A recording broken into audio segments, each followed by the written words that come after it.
Today, Apple announced the new lineup of iPad Pros after a long time of waiting, but in this video, I want to go over Apple's biggest failed iPad and why it failed. When the iPhone 4 released, one of its headlining features was the inclusion of an all-new Retina display. This feature brought a high-resolution display with densely packed pixels, along with great colors, and it overall looked great. It was a clear upgrade from the iPhone 3Gs and the 3GSs that were around at the time of its launch, and it seemed like everyone wanted a Retina display for a while. When Apple started expanding the Retina display across their lineup, the second product they brought it to was the iPad.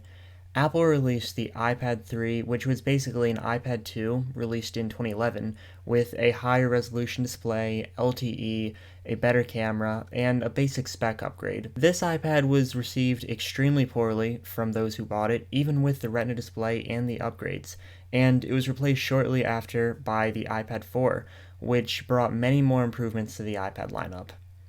The iPad 3 had three main problems, which made it fail entirely as a product. I'll be going over those now. The first problem was more obvious than the rest. It had a high price point, starting at $499 for only 16 gigabytes, which was the base storage at the time.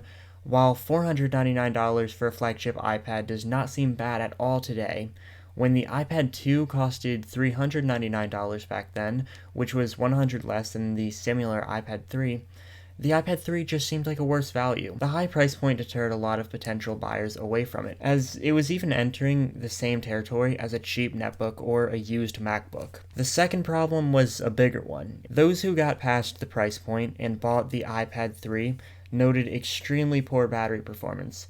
This was an issue due to the Retina display drawing a lot of power, and while the iPad 2 lasted sometimes days on a single charge, the iPad 3 was struggling to get multiple hours on battery life for some users. The third problem was the overheating. This one is pretty well documented. People claimed that the iPad 3 was too hot to touch while overheating. This issue was caused from the more powerful A5X processor and the Retina display.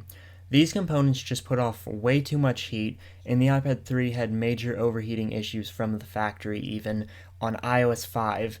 I don't think any of these issues were ever fixed. I think Apple just let it go. These, to my knowledge and to my research, were never issues on the iPad 2. So the iPad 3 just kind of got screwed there.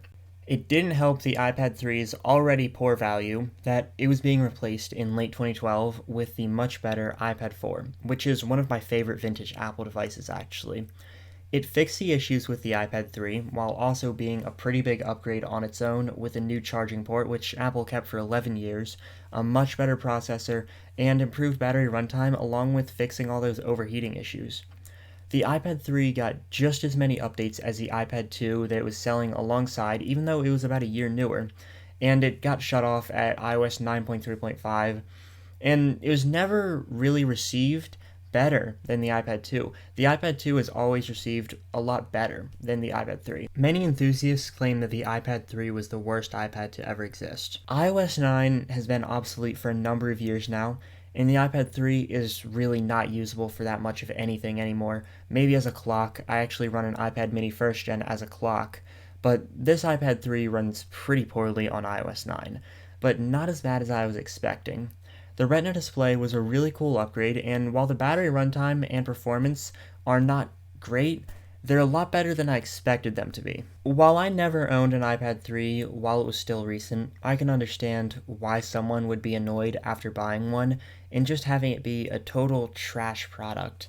The same thing happens now, today, with a lot of recent products as well, but the iPad 3 was supposed to be a much better device than it actually ended up being in reality. People were able to follow the rumors about it for months before Apple actually unveiled the iPad 3, and then when people got their own iPad 3, it was just not as expected. It wasn't good, to say the least. There were also a lot of marketing errors that Apple made with the iPad 3, and the iPad 4 even at this time also had those issues.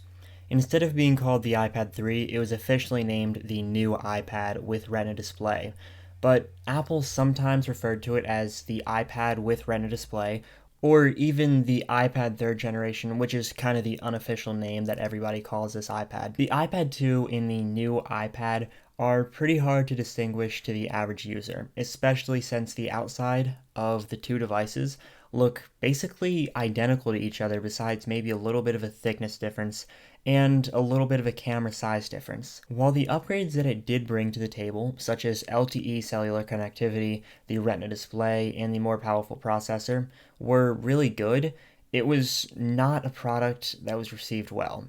And it seems like Apple understood this, and right after the iPad 4 fixed the issues that the iPad 3 brought to the table, the iPad was redesigned with the release of the iPad Air in 2013, moving even further away from the failure that the iPad 3 was, and also fixing the naming scheme of the iPad lineup. The iPad Air also signified the new Tim Cook era of design, featuring iOS 7 as its launch OS, the new design, different fonts on the back, all that. That was why the iPad 3 failed, and with that said, I hope you enjoyed this video, thank you for watching, and goodbye.